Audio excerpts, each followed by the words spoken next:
Ladies and gentlemen, pay attention. This is your boy, the coach from the WWE. I would like to welcome you to the very first wrestling podcast in the world to take you on a weekly deep dive into classic matches along with legends of the squared circle. Enjoy the discussion. Enjoy the back and forth. There's so much to get into. Ladies and gentlemen, this is the payoff.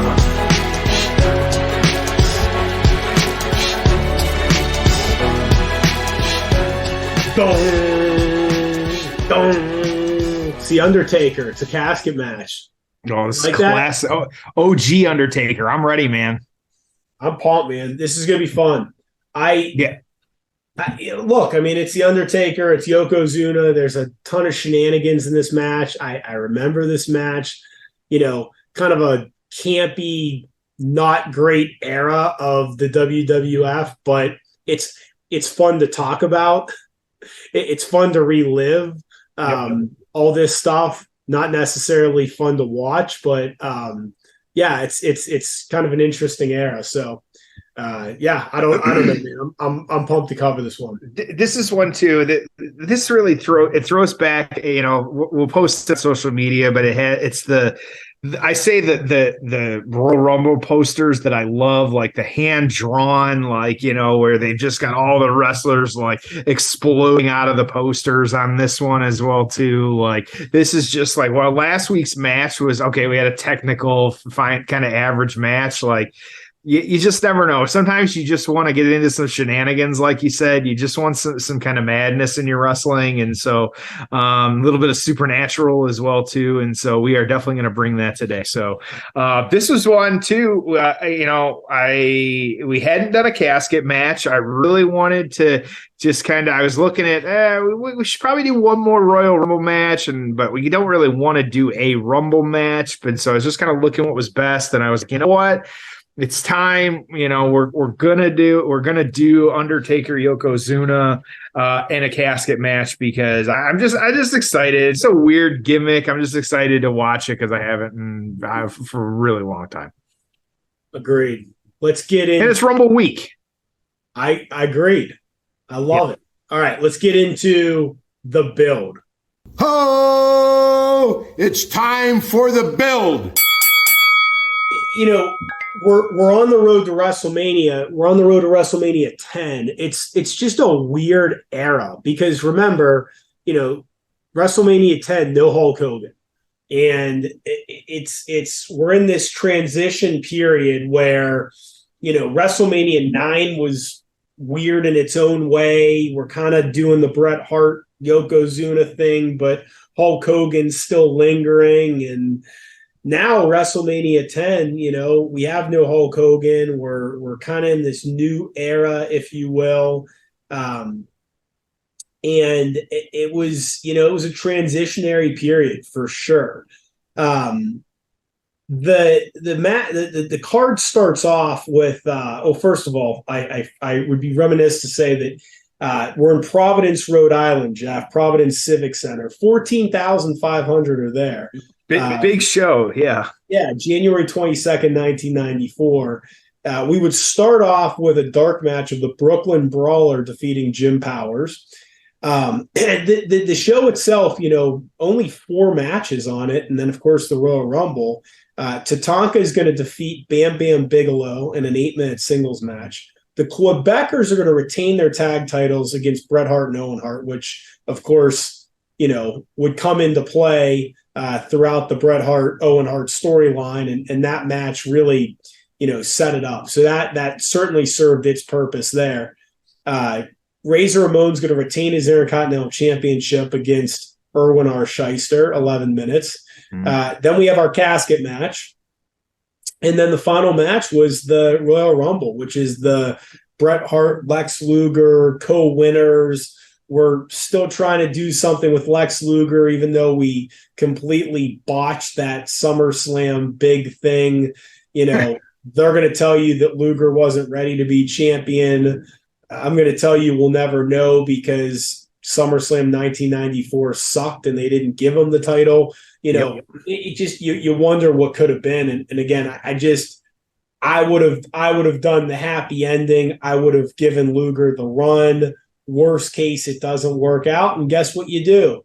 You have Yokozuna beat him at Survivor Series, right? Or prior to it on a house show if you have to, whatever. But I think you got to do that happy ending, and you got to try to make Luger a big star. I mean, give him the championship. Let's see if he can draw money. Let's see if we can, make it to Royal Rumble or to WrestleMania. I just did not understand that booking at all. So, storyline standpoint, we have Yokozuna as champion. The Undertaker's the Undertaker. How did we end up in these two wrestling in a casket match? Yeah, tight little build on this one. So we always like that here. And so the rivalry actually started, it was Survivor Series 1993, just a couple months prior to this one. And so you had Yokozuna, of course, being pushed as just an unstoppable monster. He couldn't get any really damage on the Undertaker. Nobody really could. And so when they had a match back then, and so, but even after like kind of slamming Undertaker, still wasn't harmed. And so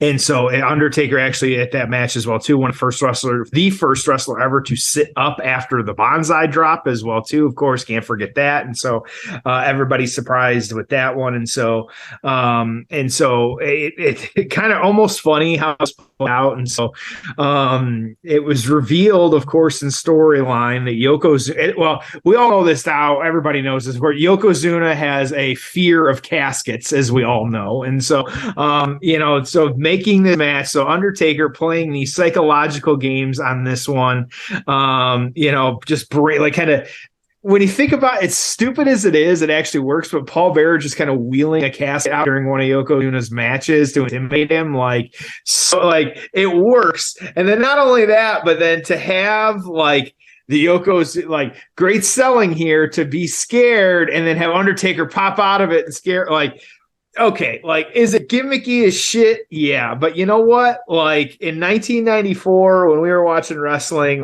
it worked. And so, does it have to? This goes back to the old Big E. Do you need your 5-star matches? Nope. Sometimes you just want to watch big men bump meat, and that's what we're about to get on this one, the casket match. And hey, we have covered matches on this show before that make no sense from a storyline standpoint. But if you have built into the story that Yokozuna has a fear of caskets, and you spend the better part of a month scaring the shit out of Yokozuna with a casket, what's the only way that you can get out of this feud? A casket match. And so as far as I'm concerned, that's a pretty tight build. Sign me up. I love it. Absolutely love it. Let's waste no time, man. Yeah, let's do this. All right. So we are at the 1 hour and 13-minute mark of Royal Rumble 1994. 1 hour, 13-minute mark. Jeff, are you ready? Let's do this. All right. It's time for the payoff. Ho! It's time for the payoff. Match up to win.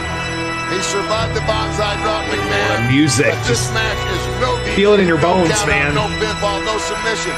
Can he survive 2 Banzai drops? 3, 4? Because that's what Yokozuna's got to be thinking. Yoko's totally to survive that many Banzai drops. Yokozuna cowering in the corner. So Yoko has been your champion since King of the Ring because he loses the whole Hogan thing. He gets the title back. I would have had him lose to Luger and actually tried to make Luger into a star. I mean, he never had a shot, ever. So, what do you do with a guy after he can't, win the title? I mean, it's just, it made no sense. So I would have tried with Luger. I don't think Yoko needed the title per se, if you know what I mean. I think he could have, kept him really strong. Mm-hmm. But yeah, so Luger had no shot. And then, as long as they've had a heel champion in forever, right? Gosh, maybe history. But your heel champion, almost a year. You got already Yokozuna kind of selling the scared of the casket in the match. You got Mr. Fuji ringside. You got Jim Cornette ringside. You got Paul Bearer ringside. Undertaker, great little face off there. So Undertaker kind of running the ropes now, trying to get Yoko down. And right away gets him down. Yep. And the fans clapping and cheering. Yep. It's amazing how quick Yokozuna moves around at his size. That was, I recommend anyone too. I know you and I have watched, was it the Icon series, and kind of telling the story of Yokozuna, like go back and watch. Of course, WWE could still, put together just a great biography on someone. So be sure to go back and watch that episode on Yokozuna, because that's just absolutely great. And so, and they had me fooled back in the day, some giant Samoan, I didn't know any better as a kid. Yeah, never crossed my mind that was a possibility, right? Right. Yeah, absolutely. So, Undertaker walking the ropes now. Yep. Down across the back of the neck and shoulder. Well, I guess we got to finish our WrestleMania trivia, buddy. Okay, what do you got? There's only one person to ever win from the same spot twice. Who was it? Oh, from the same. Oh man, I have no idea. Won twice from 28. I was gonna say you got to look at who won, and then that was okay. That's from what number? I'm sorry, 28. 28. Okay, that makes sense. And so only once has the same number won 2 years in a row. Only once has the same number. Okay. What number? Number 30. 2007 and 2008. Okay. Makes sense. Yeah. One of those, the Cena Madison Square Garden return, I'm assuming. Was it been 7? I think. Yeah. I'm pulling it up real quick just so we have it.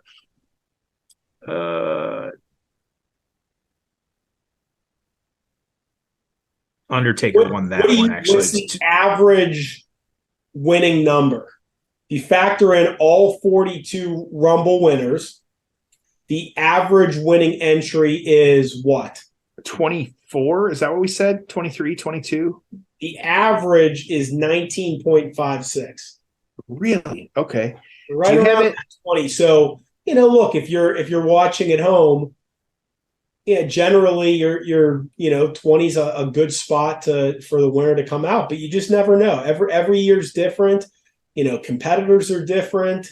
I got to think that having these in a stadium factors in differently than an arena. I don't know how, but I got to think that it's different for the performers. You just never know. You got 59% of the time the winners come from 21 to 30. Do you have any stats in front of you on? I'll look it up for next time on the time, like what's the longest or kind of average time that the winner's in, or anything like that. I can give you the longest person each year.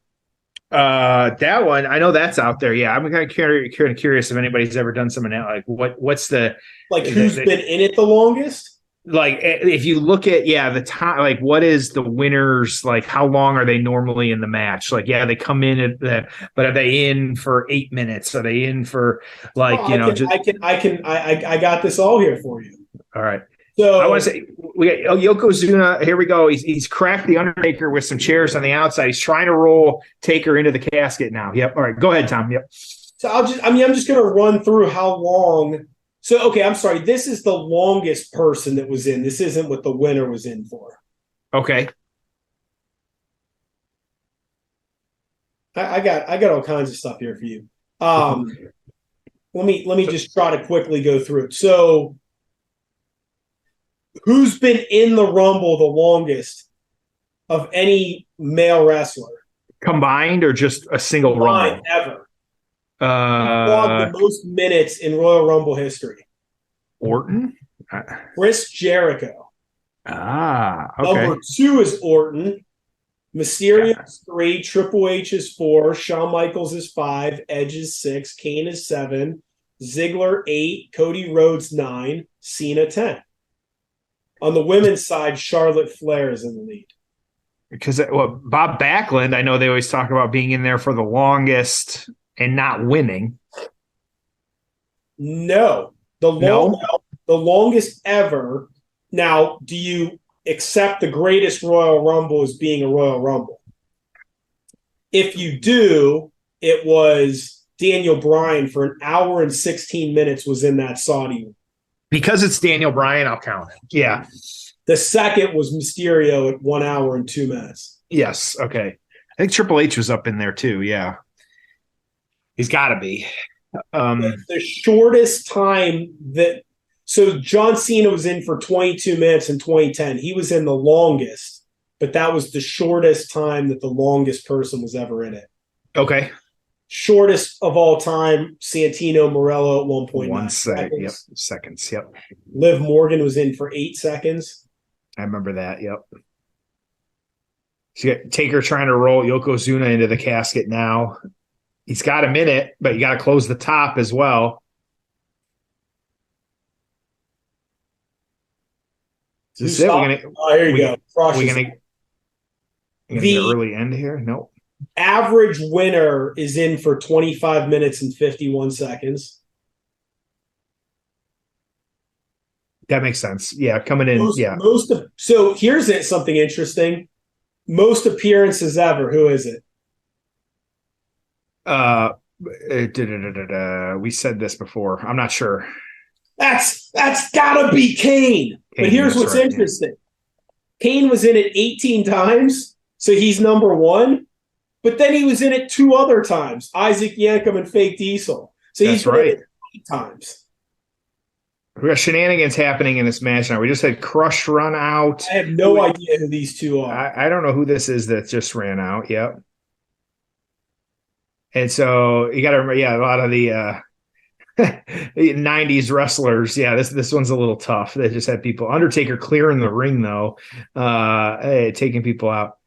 Yeah, Yokozuna is dead in the casket, but Taker can't get to it to close it. Here's Bam Bam as well too. I don't why like everybody coming out to save, exerting their energy before the Rumble here. Like, yeah, this Rumble really didn't have any like quote unquote surprise entrance. I don't know when that became a thing or who the first like big surprise was. Yeah, and so I think that I'm excited this week. I like we've talked about this before too. Like, is Rumble your number 2? Like, outside of WrestleMania, like I get so pumped for it. I mean, every year, but like, dude, I remember one year, I was traveling, and this was back before the network era. And so it was like the old Justin TV. You'd find a stream, right? Mm-hmm. Yep. Dude, I remember one time just sitting in a hotel room on an iPad. I found a stream, and fucking Diesel comes out. Yep. I went nuts. Like, that's what the Rumble to me is. Like, the Edge return, dude. Are you kidding me? Like, I just love those moments, man. Like, I just love the Rumble. You can argue the Rumble's better than WrestleMania. I mean, it's not, but I get why people would say that. Yeah. And this is one, too. It's funny because I definitely think, like, Money in the Bank for a while, I really like that idea and the concept. But at the same time, like, Rumble's hard to beat. This is one, too. Like, I actually, like, so for people at home, like I always put like the pay-per-views on my calendar so that I know, or premium live so that I know kind of what we have to look forward to and stuff like that. And this is one weekend that Jeff Jarrett. And so I like that's double J. That double J. Yep. J-E-double-F, J-A-R-R-E-double-T. Yep. And so I've had this one on my calendar for a while now because I've been looking forward to this one. Like, and so it's one of those, how can you not get excited about it? And even the people that like haven't necessarily watched it in a while, like Royal Rumble is one where you can tune in, especially with Peacock nowadays, it makes it even easier. You can tune in and like just have a good time watching it. Like I'm actually going to be visiting my parents that weekend. And so I'll just clip it on with my mom. Like she won't watch the whole hour and stuff like that. But she'll watch Kevin Owens. Like she likes watching some of these people. Like she likes Roman, and so who knows? And if there's some old people show up, like she'll be a fan of that. So, so this match, there's all kinds of shenanigans at this point. You have the people attacking the Undertaker. Yes, and Yokozuna and Undertaker's taking them all out. They're just kind of standing around. Everybody is on their feet, though. Out to help. Yep. Or no, he's a heel. Never mind. He's coming out to attack. Yeah, he's coming out to beat up the Undertaker. Yep, they're Diesel. Yep, a young-looking Diesel. Yeah. And so Paul Bearer too on the far side of the ring, holding the urn up. Just everybody trying to get Taker into the casket here and get this thing shut. He's got his hands on the side of it so they can't close it, though. Oh, and here he goes, punching his way out. The fans going crazy. Taker is victory. Nothing. Diesel is all over the Undertaker from behind. Look at this. They're all over the Undertaker. Wait a minute. Oh, no. Yokozuna has stolen the air. Paul Bearer just took a big bump off. Oh, Paul Bearer, yeah. I always forget Paul Bearer like took bumps. He's just all the refs used to take bumps. All the managers used to take bumps. And and then of course hitting the Undertaker with the urn. Oh, now dumping it out. Yeah. Oh, now no though. The top fell off, and here comes the smoke out of the urn. Such a cool gimmick. It's just so fucking cool. How they did that. That's actually really cool. And it's got to be a little smoke bomb in it. Yeah, something like that inside the cap that he kind of triggered. Man, Crush with the suplex here to the Undertaker. I do appreciate that Diesel is one of the random 9 men in the ring that they have chosen as just like some random guy that's going to beat him up. Like, yep. I would love for you to find a Yokozuna match from when he was like Great Coquina back in like 1991. I don't even know what promotion this was. Oh, this was okay. So New Japan, he wrestled with Scott Norton and the Wild Samoan in a 6-way match that Meltzer gave 4 stars. I mean, there's probably other ones out there, but that'd be fun to see. So there was a splash to the Undertaker. Boy, this is just, the Undertaker getting his ass kicked now for 10 minutes, like by 9 guys. Like, okay, sure. And for whatever reason, they can't. So Double J finally saying, get him in the damn casket. Like, yeah.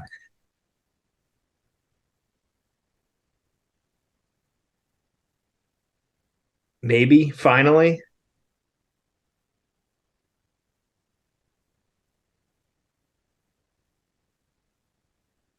Alpha and Sika in the ring now too. Like, yep.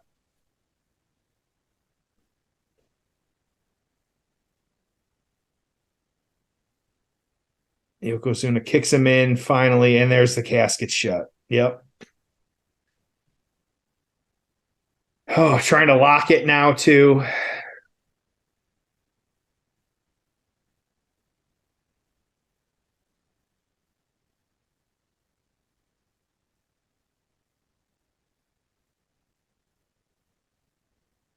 There you go. Okay. That was something, huh? Oh, that was a lot going on there. I don't have any issue with it. Like, it's just different. Like, okay, they didn't go out and have a 20-minute banger. Like, it's just, it's, yeah. And it wasn't, you didn't end the show that way. You know what I mean?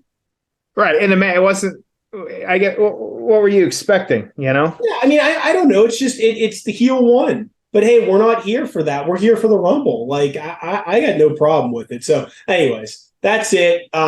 Let's jump into the aftermath. Ho! It's time for the aftermath. All right. So, I mean, you got the gist of what I thought. What did you? I will find a better. Like, here's the thing. I didn't watch it for the quality of the match. The gimmick as it is, it was perfectly fine for me in this era of wrestling. And so now, okay, and again, and so I still have it on. I don't know if you do too. So the casket now too as well. There's the smoke that was from the urn is now coming out of the casket, and all the lights in the arena have gone up. Come on, and so now it is pitch black in the arena. Yokozuna being scared again, this is it was a different time, like you said. I think that's the best way to encapsulate this one. So they're now showing on the screen Undertaker, what appears to be in the casket as well. Just a different time. It's fine. It was perfectly fine for what it was. Nothing out of this world. I mean, it was otherworldly. Oh, and then Undertaker, kind of looking. Yeah, it was good. It was fine. But kind of what happened on this one, he's addressing the crowd right now. But yeah, so we had the Undertaker actually on this one. It was actually he was given some time off to heal after this one, and so we actually didn't see him for a little while. But there was they would say appearances by the Undertaker and stuff like that. And you have to remember too, this was pre or early internet, so you couldn't really post we saw the Undertaker at a pizza place this weekend or anything like that. He was still fully committed to the gimmick on this one, kind of doing all that. And so you had then the storyline of the $1 Million Man bringing Undertaker back to the WWF, but then Paul Bearer saying that he had the imposter, and then Paul Bearer had found the real Undertaker, which of course you had the SummerSlam, the absolute classic SummerSlam 1994 fake Taker match, which sure, maybe we'll watch it one day, but not right now. So, just kind of crazy at that one. And so, but Taker, of course, though, after beating fake Taker on that one, we're watching now too. I have to point out the fact that there has been this whole thing where the Undertaker was on the screen and in the casket, and then the casket exploded on the screen, and he is now literally floating above the entryway to the heavens. So a la Shawn Michaels style. So sure. But eventually Undertaker would get his revenge against Yokozuna by winning the casket match in Survivor Series 1994. Of course, with special guest referee Chuck Norris. So just kind of crazy. Tom, I feel like you're engrossed watching this. I mean, I got no issue with it. Right. I think it's fun. I don't know. I was entertained by it as a kid. I'm entertained by it now. I don't need 3 hours of this stuff, but a little supernatural stuff here and there. It's risky. I mean, right? Look, totally. Bray Wyatt, has he had some misses? Absolutely. But he's also done some of the coolest shit you've ever seen. It's really ballsy, but I like it. I like doing some ballsy stuff, and sometimes it works, sometimes it doesn't. Yep. The Bray Wyatt, John Cena, pandemic WrestleMania match, or whatever you want to call it, was cool as shit. Well, yeah, I know. Bray Wyatt, Braun Strowman doing their thing was god awful. But again, I like trying stuff like this. And I thought this was fun, well done. It wrote him off TV. It worked. No issue with it. And it was perfectly within character. Which I think is a big part for me. Everybody knows too, you talk about all the time, one of your favorite matches in recent history was the Jackass match. It doesn't have to be this 5-6 star banger every time. Just do some of this other stuff. And then Paul Bearer just doing the managerial job of selling this at this point. So, all right. So this one, kind of funny on this one, but this ranked number 4. For starters, Undertaker was 23. Yokozuna was number 11 in 1994 on the PWI. You had This match actually came in 4th place on the best match poll. So you had the Hearts and the Quebecers, the Royal Rumble, Tatanka and Bigelow, and Yokozuna and the Undertaker. But then this match came in number 1 as the worst match. So, okay. Followed by the Royal Rumble, Tatanka and Bigelow, which kind of weird. So the write-up on this one, so Yokozuna kept the title after beating The Undertaker in a bizarre casket match. Then the music played and the lights went black out, and on the video wall came a message from The Undertaker direct from inside the casket, largely saying that he was about to die, but his spirit would live on forever, and that eventually he'd be back. Then he'd close his eyes as if to die, and the video showed The Undertaker's spirit leaving his body, and a special effect levitating in midair while finally raising to the heavens with his arms spread a la the crucifixion. 1 star. So Tom, he gave only 1 star here from Dave Meltzer. Not a fan of this one. What are you feeling here? Payoff score, give me a 5. Just because it was like fun and interesting. I mean, it wasn't horrible. It wasn't great. It was kind of in the middle. I have no issue with it. Yeah. I was absolutely sports entertained. That's what I wanted. That's what we're supposed to be. Like, that was the whole point of this match. Like, we back in retrospect, it's really easy to understand. Like, yeah, it was dumb as hell, but also like we both got a smile on our face right now. So you know what? Like, it's perfectly fine for me. So yeah, but okay, of course, don't forget, everybody, it's Royal Rumble week, and so don't rumble with your balls. Make sure you're using our Manscaped code, PAYOFF20, or excuse me, it's just PAYOFF now, just PAYOFF, of course, in their store, but you're getting 20% off free shipping, everything in there. Make sure to check it out, all kinds of good stuff. They have one of their new products, of course, as well, too. It's a face razor, face groomer, excuse me. Make sure I get it right here. And so I know most of us, I think I'm absolutely glad that they have it. With COVID and a lot of us having beards as well now too. They have the beard hedger. And so please make sure it's a kit. It's got all kinds of cool stuff. Make sure to check it out. It's one of those ones that you're going to want to make sure to add to your collection of everything else you have. I have already ordered mine because absolutely want to make sure that I have it. I hate what I have. And so I'm really excited that I will now have the full slate of Manscaped products for everything that's in my bathroom. And so make sure to check that out. So, all right, Tom, any other final thoughts, man? No, I this was fun. Again, it really was. Yeah. I got no issue with it. I enjoyed it. I think you did too. And yeah, another fun one. That's the end of Royal Rumble season. And yep. Love me some Royal Rumble. I'm excited. And how will you be celebrating the Royal Rumble this weekend? I didn't ask you, buddy.